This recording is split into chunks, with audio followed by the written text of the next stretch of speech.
Hi,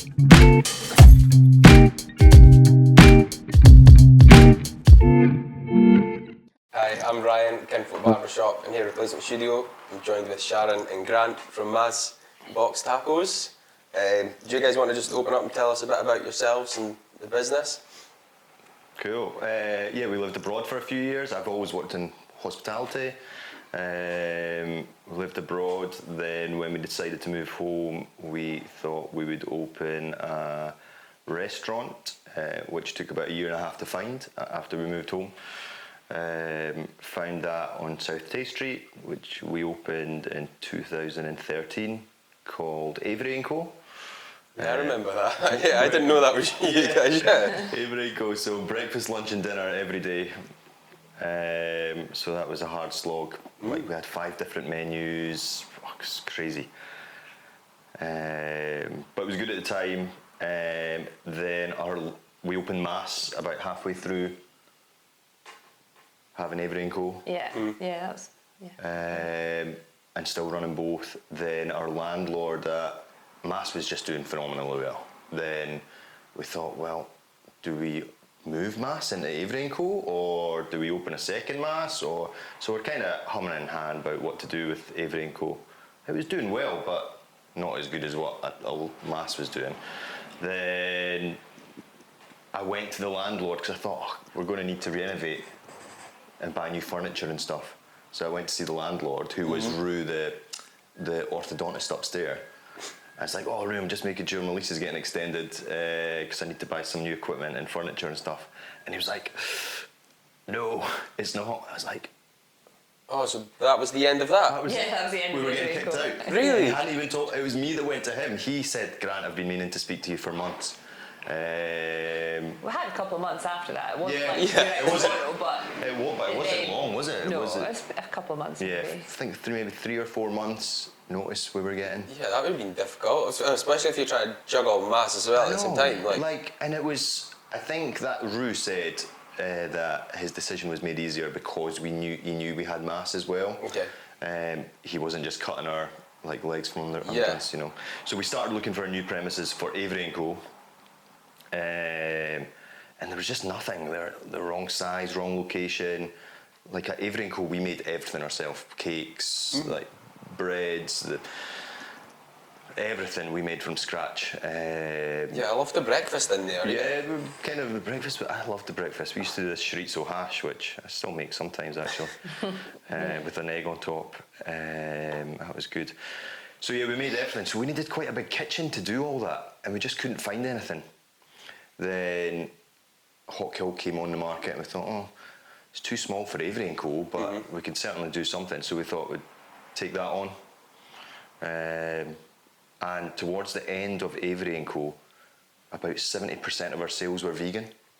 Oh, really? Yeah, huge. Like, we were the first place in Dundee to have a dedicated vegan menu, and which came through chance because we were getting people, after we opened, we were getting people coming into Avery & Co saying, oh, can I get a vegan option? And so the staff came to me and said, people are coming in, I don't know what to say to them. So I said, okay. I just grabbed the menu, I typed up everything on the current menu that they could have, or omit the cheese and stuff and the dairy options. So all of a sudden we had this vegan menu that we were just handing to people, and it started it's becoming popular. So we then started putting a lot of time and effort into researching vegan dishes, vegan recipes, and putting much more time and effort into kind of having a solid vegan menu that sat alongside the main menu. So that just kept going and going and going. And as I said, at the end of Avery & Co, it was like 70% vegan. And we've got a son, Sam, who has a dairy allergy, egg allergy, nut allergy. So we were kind of really getting in the swing of making vegan stuff really well. Was that a driver for wanting to introduce it as well? Did you struggle getting any not food at out? the time. Like the Avery & Co thing was really going vegan. Then we had Sam. Yeah, I think he definitely helped drive it because when he was little, like he's 8 now, so back back then there wasn't so many vegan options, and the labelling wasn't quite as good, and the cakes looked vegan, and like they looked, you would go to a cakes counter and it would be, there's everything, and it would all look amazing, and then that would be the vegan option beside it, and it was never as like appealing. So yeah, he definitely made the vegan offering more interesting, and probably he drove sealed the cakes out deal. of it. Yeah, probably sealed the deal for like us opening a vegan restaurant. I mean, we were the first place in Scotland to have a vegan Mr. Whippy machine. I didn't even know that was a thing either. So yeah, it was. Yeah, he definitely was, because we were able to say to him, you can come into Locaritas and have whatever you want, whereas we're so used to at that point saying, well, let's ask what you can have, or let's like work out what's safe for you. Yeah. So yeah, he just have everything. helped. Yeah, because Daryl, who works in here, I wouldn't necessarily say he's vegan, but he does try his best. And so many times, he's eating something he probably wouldn't even really want to eat, just because he's out with a party. Like what we ordered pizzas and stuff in here, and He was just like, just whatever, you know. Yeah. Which is a shame, No, so then we opened. It was Underdog, so it was like big hot dogs, loaded fries, stuff like that, and Underdog made more profit quicker than Mass did. Like it just. Oh really? It was crazy. Then COVID. We just got battered. Like we opened in July. Then COVID was the February or the March. I remember, So then that was it, over. So we reopened between the two lockdowns as Underdog, and then the second lockdown we thought, right, we're going to lose all our suppliers. At the time we were using suppliers from Germany for the hot dogs because they were so good. We tried making them ourselves, tried using other suppliers, and they just weren't these vegan hot dogs weren't as good as the ones coming from Germany. So we were starting to worry that we wouldn't get our supplies in. Yeah. So we're like, what do we do? And we thought, well, if we streamlined Underdog and made it Mexican like Mass, we'd use all the same suppliers, and we would get kind of bulk discount, really. Did that help you limit like waste and stuff as well, or were they not really? No, like we run a policy like it's better to throw out than it's better to sell out than throw out. Yeah. So we keep the stocks really low. I've got no problem saying to a customer, I'm really sorry we sold out of that tonight. Like It looks quite good as a business as well. Sometimes I think to say, oh no, it's almost so popular we don't have any left. Yeah. We've definitely had that in the box, haven't we? Yeah, For the definitely. beef. Yeah. Just can't keep enough beef in the box, you know. It's Well, it's interesting because obviously you've got Avery & Co. and then Mass and then Locaritas. They're all West End based. Like, was that deliberate, or is it just kind of happened? It's just kind of happened. I mean, I looked at a few premises in town. I've probably lost out on more properties than we've signed for. Yes. I mean, you see all these empty properties around and you think, oh, that would be good for a restaurant, or that would be good for a restaurant. And over the years, like we've pursued a few different places and not been able to move forward. And then sometimes you still see them empty. It's really years difficult later, and strange. We've been the same. It took me a few to get this, and we've tried for a few Yeah. others. Yeah. And a lot of the time, it just takes so long for them to get back to you as well. For that sure. You've almost not lost interest, but you've seen something else. Yeah, you know, when you want to do something, you're excited about it, and you want to get going. Want to do it now. Yeah, totally. So, yeah. the best one we lost out on, that it went to close bids, so we won the bid.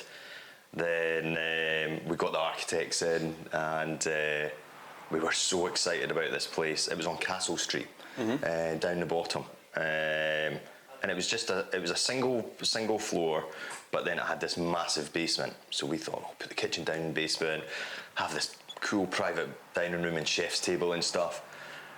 Then, I won't mention the landlord, but the landlord came and said, oh, I didn't realise you could do that. I'm going to double your rent. Oh, no. And we were like, what? It's like, you've agreed to rent us at X price, and just because we've been smart with... using the space well. It was the whole bit, It was crazy, wasn't it? So we're just like, see you later. Yeah. It would have been so cool as well. It's difficult. Are you happy that you missed out on that? Obviously, with the low emission zone and towns kind of teetering almost on. Yeah. Or do you think you still could have made it work? I think it would have worked. I think it would have really worked. But yeah, I'm not sure. The low emission zones, I don't think would have affected us that much. I think a lot of people come to us and they're not driving anyway. Or you'd be wanting to drink, I suppose it's Yeah. totally different to us. We rely on it a lot. Yeah, of course. A lot more than you would think. Yeah, parking, Yeah. Sometimes mass is that bit too far out. You know, when people are planning where to go, you almost think someone has to drive or you have to get a taxi up if you want to then carry on. It's good if you want to stay there. And there's a couple of pubs and things around about it, but sometimes we thought being more central might be helpful. Yeah. But it's a different community up there at Mass. Like, we've got amazing regulars and an amazing kind of diverse sort of clientele. It's brilliant up there. Yeah, we go quite a lot. Change that. And I would go with my mum, my girlfriend, my brothers. There's not anybody I wouldn't take there. Which is nice. I used to cook in Avery & Co during the day or work out from whatever, then move and then go up to Mass and work at night. Then it just felt like you were moving towns, you know, like it was weird. Yeah, it's totally only like 10-minute walk up the road, but it just feels so different. How did you go from having places sort of in the west end of Dundee and looking at the city centre to box tacos? Like, I think that's brilliant, but I have never noticed it before. No. Not box tacos per se, but just that area up there. I would never even have thought. Yeah. Well, either would I have. No, we are friends with David, who owns the brewery. Oh, okay, yeah. And they had someone lined up to do a burger truck, I think it was, and he pulled out. Yeah, so they're a brewery, and they were wanting someone to provide food on their site because they wanted to focus on what they were doing and thought they could outsource the food part. So that's what we were looking to do. Oh, brilliant! Because it's great up there. You come up into heading up towards St Andrews. It's bright yellow. Yeah. You've got. We drove past it the other day, and you had that big red. I don't know what you would call it, flailing about. A chili. We had a chili. Okay. And then the cactus is away to I remember the cactus. Cactus Hospital. He's getting stitched up at the moment, and so we've got a chili. I'm hoping to change him to a snowman in a couple of weeks. Well, a couple of months. And then I'm looking at something Halloweeny. So I'm going to keep changing it because it keeps people interested. The kids love it. Like everyone that comes to box, like. Oh, we just love driving past every day. The kids love looking out the window. Yeah. And the brewery is quite, because they've got the big, massive, what looks like one of the beer cans as well. Yeah. The colours, like, we tried to choose something that would complement what they've gone for, quite a vibrant colour, and their branding's really prominent, and we wanted to sort of fit in with that and complement what they're doing. So that's brilliant. I think that location's amazing. I've seen you putting the seating outside and... Yeah, we've added to really it over we've only been open since November, but we have sort of developed the area as best we can in that time. So and we're looking to add more. Yeah, we're trying to make it a wee bit cosier and think of how we can keep people interested for the winter. So you're always thinking about like what's next, or like I'm always thinking of making what we've got better rather than like, where can we open next kind of thing. I would say that's how I look anyway. I mean, the last few things we've done, box tacos, we weren't looking to do that. David just approached us, then it sounded like a good idea. Then our new place opening tomorrow, down at the Maker, Duncan from 71. Is that you guys that are doing that? Yeah. Oh, that's cool, yeah. So Duncan came in, saw me at the box actually. He's like, maybe we should talk about coming to help at the Maker. So we weren't looking for these things, but I think that's made it interesting and fun. It's not like we've been happy doing what we're doing, and then it sort of kind of gradually just evolved into... It's kind of an organic growth almost. You're not really chasing anything, and it's really nice. Like if you were in Glasgow or Edinburgh, you'd be going like this. Yeah, you know? It's nice though that people are approaching you. They obviously think that what you're doing is really good, and they want almost to be a part of it. Be a part of that, Yeah. I think though, like, I don't know, we're getting a wee bit older, and you've been around for a while now, and you have got that track record. Yes, I have. People are like, oh, you've Mass has been open 8 years, and we're like, and it's, it's doing well. It's continued to do well. It's a staple of Perth Road really now. Like So. No, it's good. So it's good to have a bit of. It feels nice to be wanted as well. I guess like if people wouldn't phone you or come and see you if you couldn't deliver on doing what. it, Yeah. Where did the love of Mexican food come from then? Spanish? Well, no, my first job was in a Tex-Mex restaurant in Perth. So Okay. I was a barman, then a waiter, then I was studying hospitality management at college, and one of the kind of criteria was you had to have this work placement, doing something that you don't usually do in a hospitality setting. So I was like, well, can't do bar, can't do waiting. So I ended up, at the time, my mum and dad lived in Holland, so I wrote to like loads of hotels in Holland to see if I could go and stay with them for the summer and do a work placement in one of the big hotels. But all the hotels got back to me saying we don't take students over the summer, which so I went to my current employer, or the employer at the time, Paco, and said, Paco, can you help me out? I need some work experience in the kitchen. He's like, I'll put you in the kitchen. And I just loved it. I just loved being in the kitchen. I don't know. I was kind of hooked after that. I was already hooked to hospitality because I enjoyed it. Decided to go and study it at college, but then the kitchen kind of, That's Your pretty good. sister as well, Michelle, Grant's sister, has been in America, in Houston for the last 20 years. Oh, so nice. our holidays have been really, whenever we can, we try and get out to go and see be them. quite foodie. They're so close to Mexico. They've got a Tacos phenomenal, every it's like walking down here and seeing like a cafe. It's like taco stands. Yeah. And it's amazing. Yeah, we would just Crazy. stop and get a taco, and then you kind of go about your day. Then there'd be another place, and then went to California with them and just experienced Excellent, yeah. all of the tacos there, and just Is that where you get some of your ideas from or inspiration? loads, yeah. The fish taco in Mass, the recipe is from a place called Carlsbad in San Diego, just outside San Diego. Oh, nice. And it's been on the menu since we've opened. So Yeah, loads of it. that's Loaded really cool, fries. yeah. We had something very similar in Houston last year, and when we were coming up with the box menu, I was really keen to try and recreate something that we'd had, and it was just such a memorable experience having them, and we thought we'd try and bring it here. That's quite nice as well, linking food to memories as well. Yeah, definitely. We all do that, when we're going out for tea, for you sure, remember something, you're celebrating a lot of the time. Yeah, absolutely. Yeah, you're out doing something fun. Yeah, we definitely want to. No, what other styles sort of interest you then? Do you have any other sort of cooking styles or flavours? Well, that place that we're going to open in Castle Street was going to be a Greek restaurant. Yeah, Oh, really? Gonna be, Yeah, I was really into Yeah. Greek for quite a while. So Avery & Co was doing pretty well, Mass was doing well. So we thought, do another cuisine. do another cuisine. Because I quite think when you're sitting at home and you're like, let's go out for dinner, you don't necessarily think of the restaurant. I think you think of the cuisine you fancy. Yeah, definitely. So it's I Yeah. think that's another reason Mass does quite well, because it's like, let's go for Mexican. Mass might not be your first thought, but let's go for Mexican, or let's go for a Chinese or an Indian, or I think a lot of people, or let's go for a steak. I think you think of the cuisine you want, then Definitely.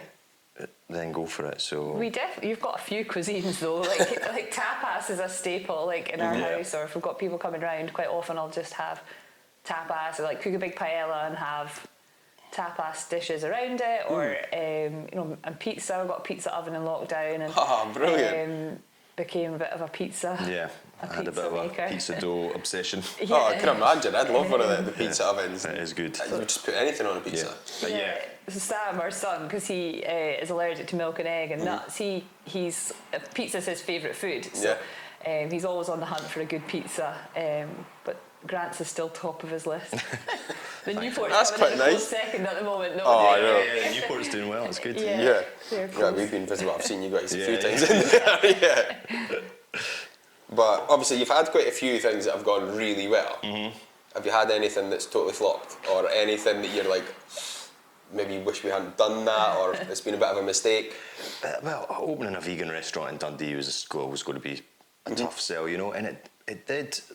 I think when we opened Underdog and it was doing really well, then we just lost that momentum of COVID killing us, and it was just a shame. Then I think we never really found that momentum again. Yes. And It's not, Trying that's to no sell fault of your something own. where there wasn't.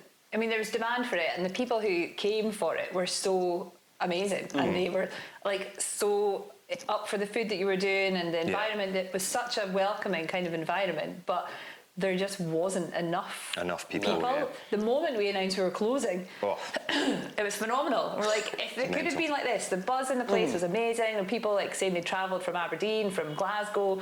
It was amazing. We It was did so more exciting. people in the last 5 days than we did in the whole of December.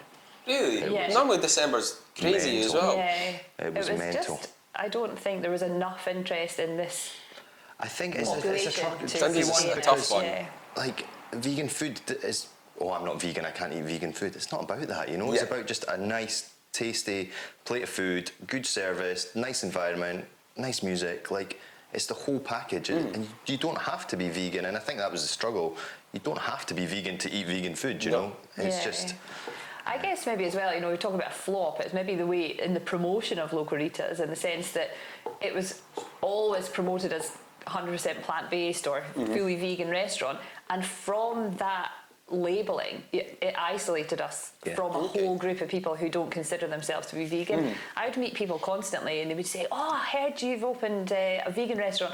I'm going to tell my cousin's brother's uncle. I'm the only vegan they know, Yeah, and they would say, oh, so-and-so's going to go to there for their birthday in 6 months' time because they're vegan. And, you know, they would it's get open to excited everybody, about yeah. sport. But we're like, you know, it is vegan, but it doesn't, you know, one of the classics, I think someone said, how do you make your vegan chips? And we're just like... Potatoes? So I think it was all about people's understanding and people's openness to it. I think by calling it vegan, we kind of pushed away a lot of people who might have otherwise So if you take the liked box, it. for instance, it's fully gluten-free. Ah, okay. But no one knows, like, we don't advertise, Don't mention that. Never mention, no.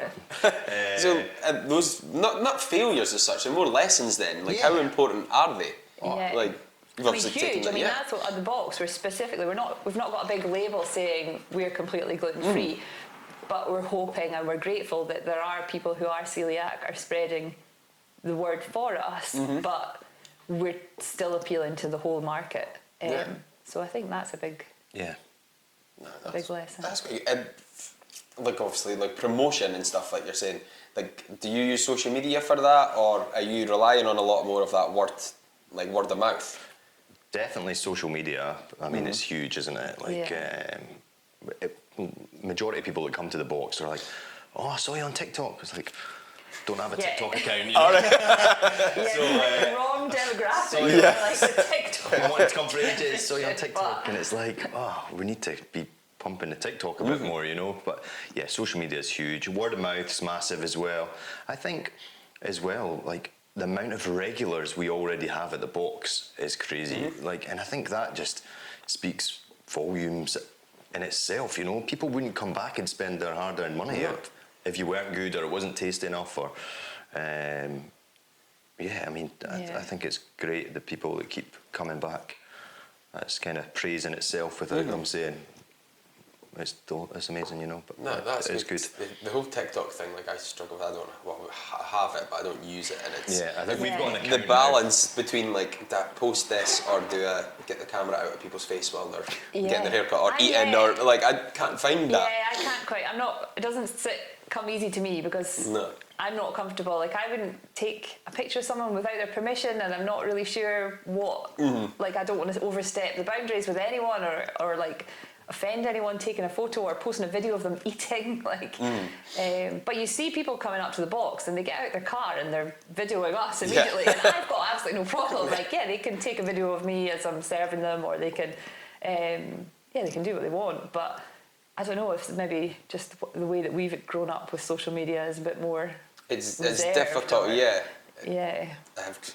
When I was at school, I didn't even use computers really. I avoided it, and now I'm in my 30s and I'm behind. It's the same as my phone. I've got what did I get? The latest iPhone. I don't know what it is, 15 or something.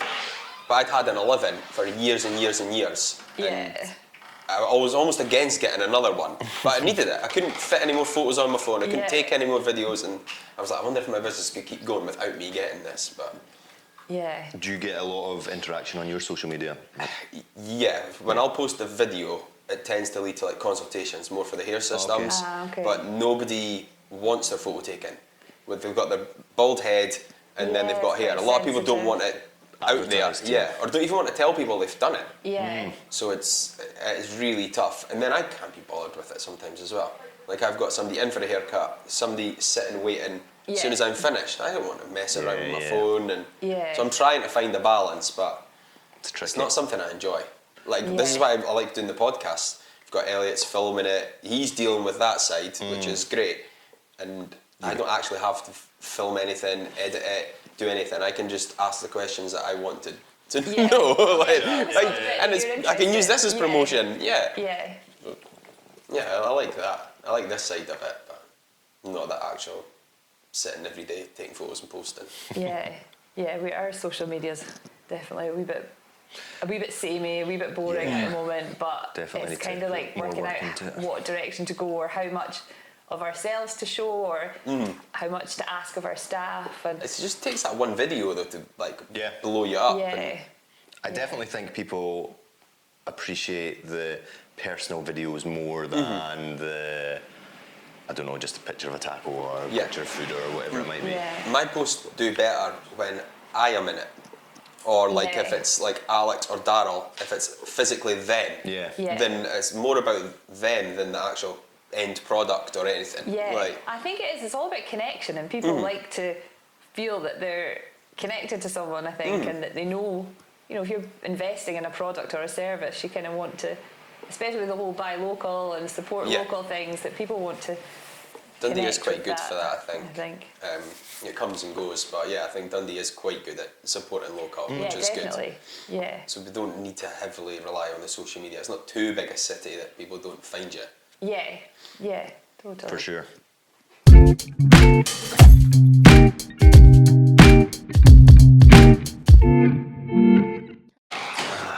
Yeah, so one thing that Kate particularly good at, we've had them on, Sam and Kate, the Cheese Toast Shack. Yeah. Their social media is really good, and they Yeah. involve like their staff a lot. For sure. Yeah. Like, is that something you try and do, or Not do your so- staff Yeah. want to do it? Every time we take anyone on, I'm like, how is your interest in social media?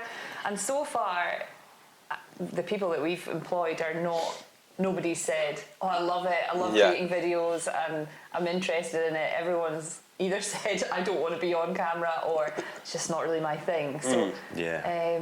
I feel like, yeah, we could do with somebody who's Yeah. interested in it. Finn or- quite likes it. yeah, he's so young though. I don't Yeah. feel like comfortable putting him online because he.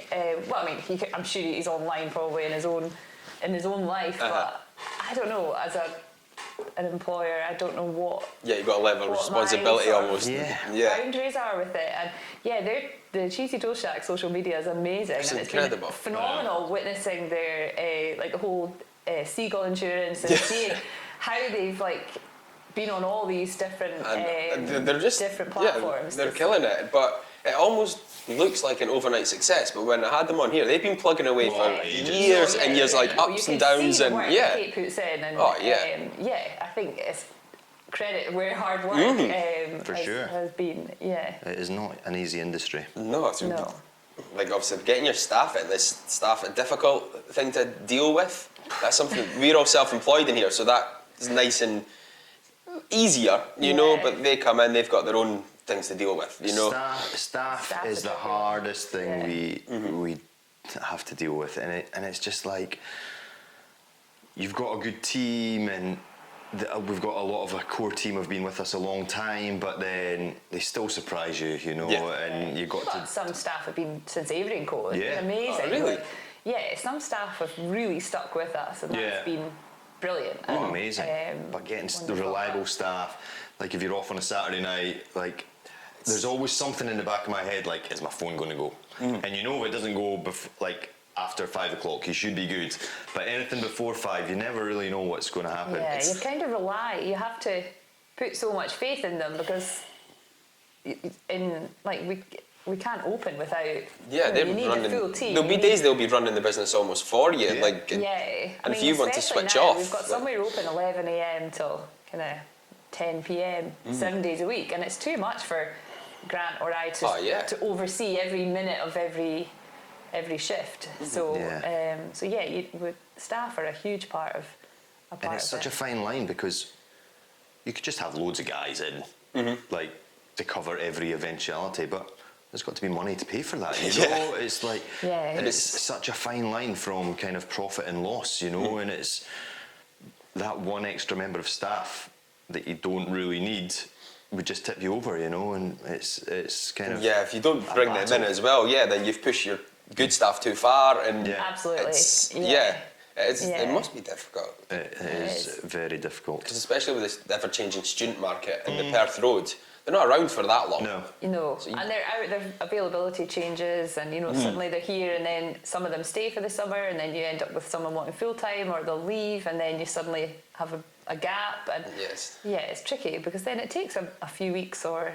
a couple of months to really get into the flow of the job. So you're doubling people up and training, and do you do a lot of that? Like, do you invest in a lot of training? Like, would you take the right staff member and train them to where you want them to be, or do you look for somebody who's there who can slot right in? A bit of both, really. It depends. We like to kind of let people kind of work up through the ranks, and we spend a lot of time with them. You can always do more for the staff, you know. It's just a timing thing, isn't it? Like, sometimes, though, the right person is worth more than their experience. You know, if somebody's got a nice personality and an enthusiasm for the industry or the job, they're worth a lot more than somebody who's done it for 10 years and just has experience, but maybe not the passion or the willingness to learn. So you'll usually invest time in working with... It's quite good. You can always mould somebody to, like, what you want them to be. You need to give them some sort of creativity and like room for that, but you can fit somebody in. Like, we've got Alex just now, and this is the first time Daryl came in. He was ready to go. He rents a chair. He's great. He just hit the ground running. Alex, he's a friend of mine from when we used to play basketball, and when I put up a post looking for somebody else, he's like, I want to be a barber. Can you wait? And I was like, I really like him. He's got the chat. So we waited. He went away, done a course, and we're doing training every Monday night. And he's killing it. And he fits the vibe so well, because he's almost learning the vibe as he's going. You're not even really needing to try. He's just And like you said, he's the right person for the shop. Yeah, absolutely. I mean, because you teach him how to cut hair. He's similar, I guess. You'll rely on reviews and feedback and things, and you want people to spread the word that the people that work there are friendly and because that's the face of your business. It's the face of your business, isn't it? Like, whoever's on shift, that's like me standing there. Like, they've got to be able to kind of do what we do. You know? And it's a couple of days a week. Daryl's on his own. You know, so it's.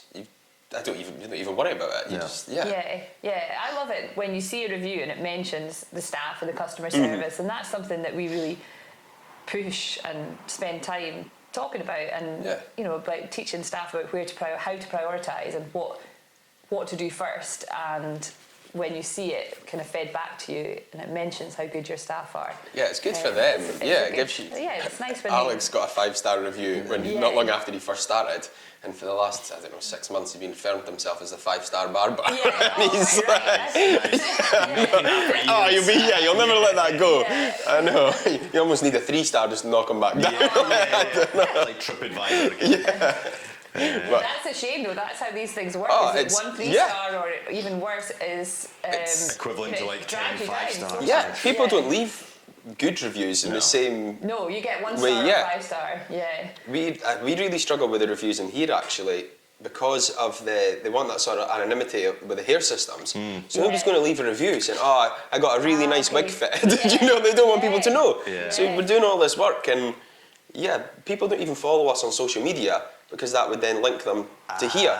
So if somebody's got a suspicion that they wear a hair system, Wow, so you guess you can't gauge your engagement. No, so that's something I've really struggled with. How do I have to pass that? Like, grow my following and...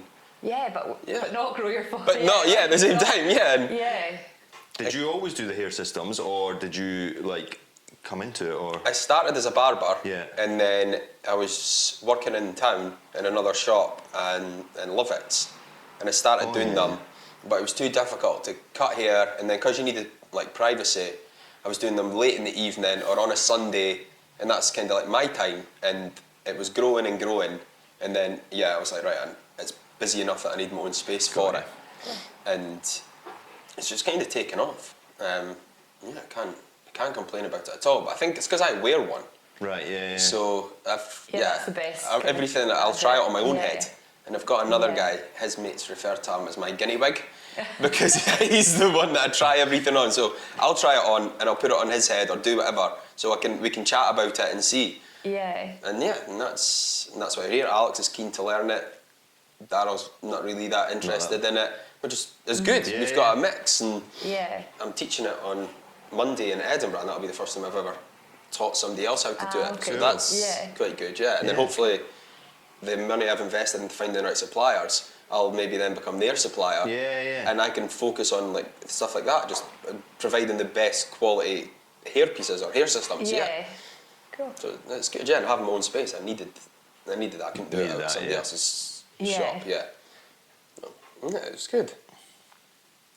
So we spoke about obviously your next venture, and you don't really think about that, do you? You just kind of got the maker starting, and I'm always trying to make my life easier. Always aiming for a bit of work-life balance. I know. And still searching, really. Yeah. It's a hard one to find, isn't it? Because you want to work physically when you're able. Yeah. But that's when you want to go. No, you said you've done a lot of travelling before, and you go and visit family. Yeah. Yeah, it's easier now, as well. You've got the energy to do it. Our kids are getting a wee bit older. They're getting a bit more able to travel a bit further, and want to spend time with them and do fun stuff. But now you've got your health to make as much money as you can, or it's hard to figure out what to do. I suppose there's comes that balance. My dad always used to speak about it, like there's certain years in your life where you physically can do the job, and that's when you make your money, but then you go into like your 40s, then that is when you use your knowledge to make the money. Yeah, so that's true, yeah. So it was always kind of interesting when he chatted about that.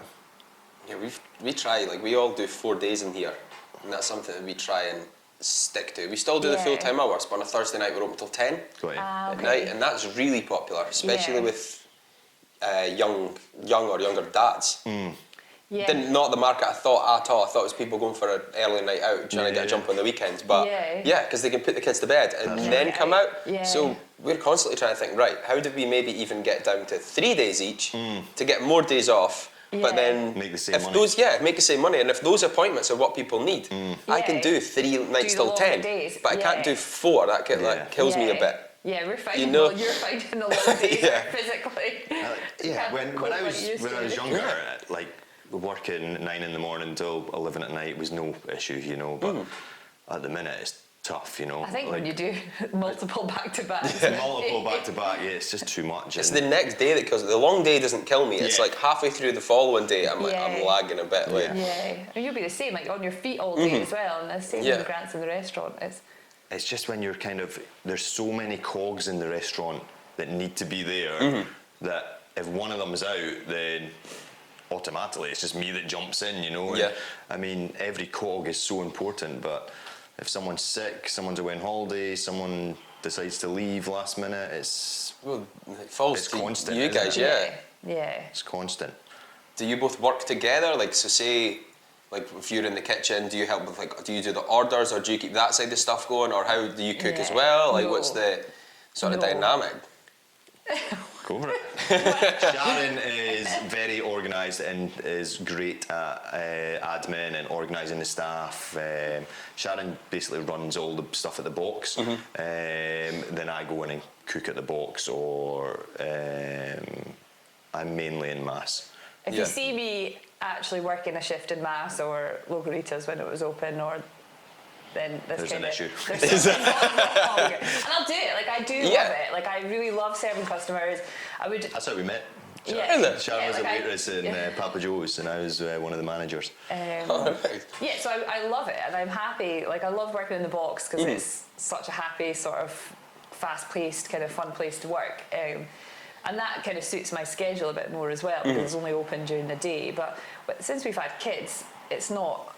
I can't do night shifts at the same time as Grant. You know, you don't get childminders that work at night. We're really fortunate that my parents live very close. So, so we have access to childcare, but... You know, we've chosen to be parents. Yeah, so exactly. Want to be present and want to be. You also don't want to use up, not use it up, but you don't want to say, "Oh, can you look after the kids while I go to work?" Yeah. You want to say, "Can you look after the kids so I can enjoy absolutely. doing nothing, like, or going away out yourself?" You're Or completely right. Yeah. Completely right. Yeah, But it's quite nice. Like sometimes, like I will cook at the box, and Sharon will be doing the till.